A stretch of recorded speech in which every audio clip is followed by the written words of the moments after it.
Langsung aja ya. Banyak sekali orang yang terkunci di dalam dunianya sendiri. Dan karena mereka mengunci diri mereka sendiri, ini biasanya bikin kita sulit untuk mendekati mereka. Nah, salah satu cara untuk menarik mereka keluar dari kandang atau kerangkeng mereka, itu dengan masuk ke dalam jiwanya.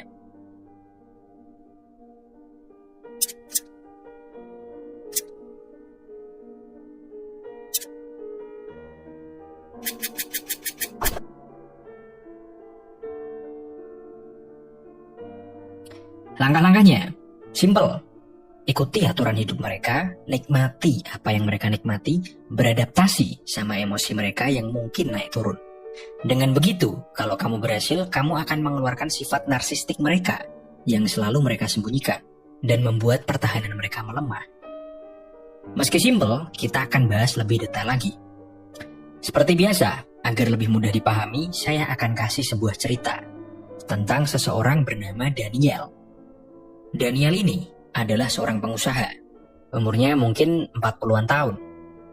Pada suatu hari, si Daniel ini menawari sebuah kerjasama dengan seorang wanita yang bernama Chia. Daniel ketemu sama Chia ketika Chia masih kuliah. Waktu dulu, Daniel sempat ditawari jadi dosen pengisi di kampus Chia. Chia ini, waktu cerita ini terjadi ya, dia usianya 26 atau 27 gitu. Lulusan universitas ternama dan sudah menikah juga. Dan Chia terkejut, karena dari semua orang hebat lainnya, dari semua teman-temannya, kenapa Chia yang diajak bisnis sama si Daniel?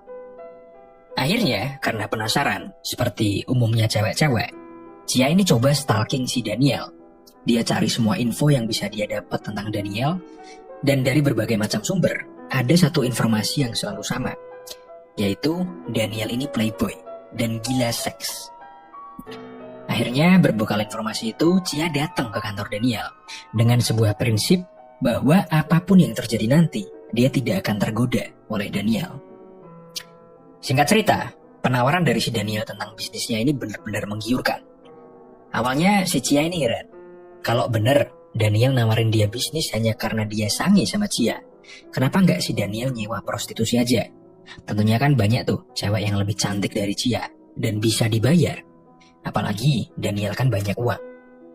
Nah, disinilah kesalahan Chia.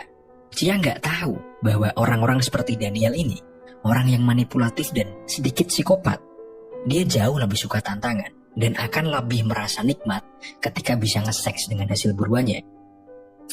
Lanjut ya, Daniel ini pinter. Dia tanpa perlu melakukan langkah-langkah yang ribet, dia berhasil bikin si Chia overthink. Kenapa?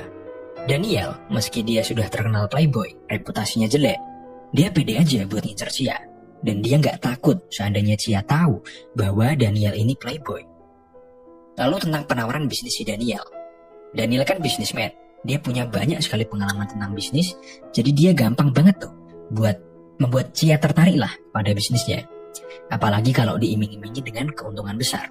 Semakin tertarik kan Chia?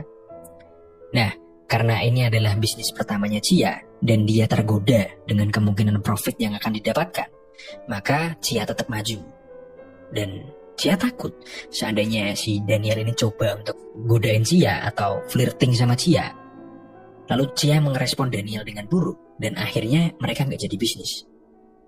Maka dari itu, Chia bertekad lagi bahwa dia akan membalas godaan si Daniel secukupnya aja, sewajarnya aja, dan membatasi diri supaya bisnisnya tetap jalan dan dia tidak ada resiko akan diajak seks sama si Daniel.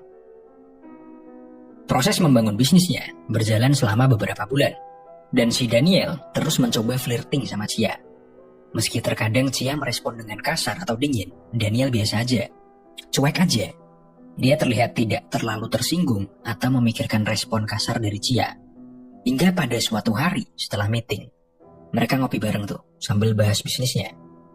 Daniel melihat ada tato di collarbone-nya Chia, tato kupu-kupu. Daniel pun tanya, Chia, itu tato permanen atau temporer? Chia pun jawab, permanen mas. Lalu Daniel jawab, bagus ya, jadi pengen punya tato kayak gitu. Si Chia pun bilang, jangan, kan kupu-kupu. Kalau mau tato, coba gambar yang lain aja mas. Lalu mereka pun lanjut basa-basi. Besoknya, Daniel tiba-tiba ngajak Chia ke tempat tato. dan bikin tato yang sama persis kayak punya Cia, dan di lokasi yang sama juga. Outstanding move kalau saya bilang ya. Langkah yang cerdas dari Daniel. Kenapa? Cewek itu biasanya ketika dia melakukan sesuatu, misalnya tato, potong rambut, dan sebagainya, itu selalu ada makna di balik kegiatan itu. Sama seperti Cia, pasti ada makna khusus ketika Cia memutuskan untuk buat tato kupu-kupu. Dan Daniel dengan sadar, sengaja, dan sukarela bikin tato yang sama dengan Cia, yang bahkan mungkin suaminya Cia pun gak punya tato ini. Akhirnya, setelah kejadian itu, Cia jauh lebih lunak ke Daniel. Ketika Daniel flirting pun, Cia balasnya asik banget. Lalu ketika Cia mulai terbuka dan menceritakan sesuatu yang dia senangi, hobinya atau makanan kesukaannya, Daniel pun coba ikut-ikutan, suka dengan hal itu. Lalu ketika Cia marah atau sedih karena suatu hal, Daniel pun menyesuaikan moodnya dan mulai ikutan marah dan sedih juga. Dan bangsatnya, Daniel ini bisa menunjukkan kalau dia sekarang beneran jatuh cinta sama Cia. Gak cuman karena sange dan pengen nge-seks aja. Dan sampai di sini, Cia benar-benar sudah sangat terbuka sama Daniel. Kelanjutan ceritanya gak perlu saya ceritakan, karena pasti kalian sudah paham arahnya kemana. Oke, memasuki jiwa target, itu teknik yang sangat bangsat ya. Saya pun pernah kena teknik ini dulu waktu masih kuliah.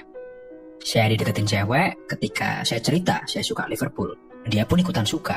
Dan bahkan ngajak saya bahas Liverpool, dan juga ngingetin saya jadwal main Liverpool.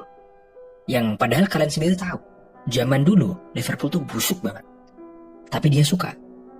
Jadi kayak seakan-akan saya merasa bahwa dia ini beneran cinta gitu loh sama saya. Dan gak cuman itu aja, ketika saya ke warnet, dia ikutan main di warnet. Ketika saya nonton anime, dia ikutan nonton anime itu. Dan sebagainya. Intinya, taktik memasuki jiwa target itu bisa memberikan target sebuah ilusi bahwa kita, manipulator, itu naksir dan beneran cinta sama dia. Kenapa? Karena kita menirukan dia. Bahasa negosiasinya kalau di konten kuliah negosiasi, itu mirroring. Kita dengan sengaja melakukan mirroring terhadap jiwa target kita. Dan ketika kita berhasil, maka target tidak akan curiga. Dan justru malah semakin terbuka, karena dia merasa bahwa kita memiliki kesamaan.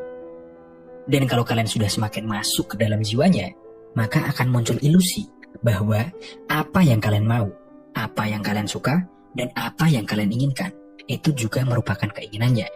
Kalau kalian pengen nge-seks, berarti dia juga pengen nge-seks. Kalau kalian pengen ini, berarti dia juga pengen ini. Kenapa?